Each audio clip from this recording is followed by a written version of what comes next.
Have you ever had that moment right when you're about to fall asleep and you experience that sudden feeling like you're falling?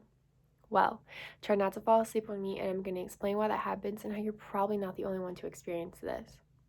And with timely and adequate research, I'm able to give credible information into our dreaming and resting minds.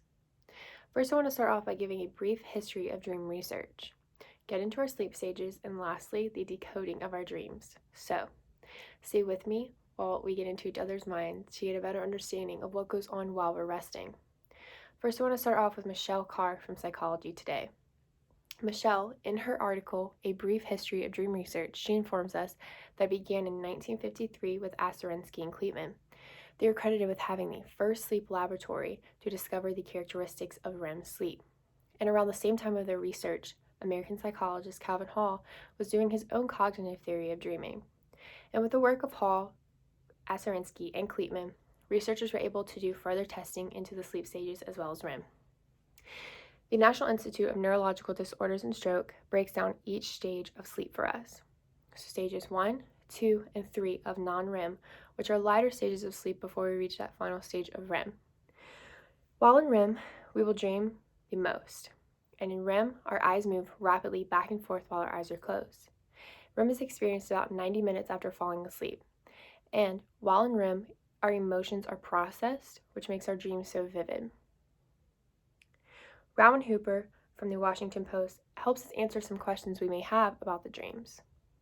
In his article, Decoding Dreams, 6 Answers to What Goes On Inside the Resting Mind, he answers, why are our dreams so weird? By defining the episodic memories stored in our brain's hippocampus. And the signals coming from the hippocampus are shut off, which leaves us only able to access those general memories of people and places. And while resting, the region of the brain responsible for emotional processing is in overdrive, which leaves our brain to attach emotions onto the general memories of people and places. Studies show that we do dream throughout all stages of sleep, but those dreams out of REM are most likely to be forgotten. And say we're in a deep state of REM sleep, and the alarm clock goes off or the dog barks, waking us up. That leaves our stage unfinished, and we are most likely to forget that dream we were just having.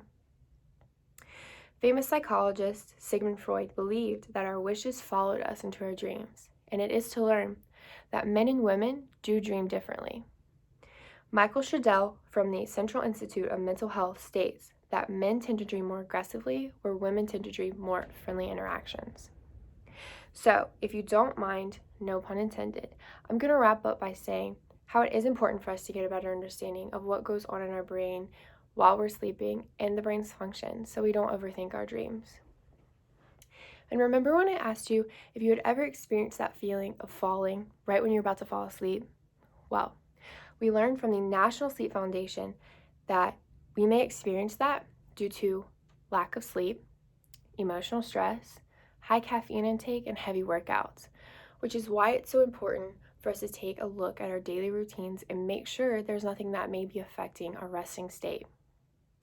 And before we go, I would like to recommend something that has personally helped me get to sleep quicker and stay asleep and have a best night's rest. And it's this Dr. Teal's lotion that you may purchase at your local Walmart.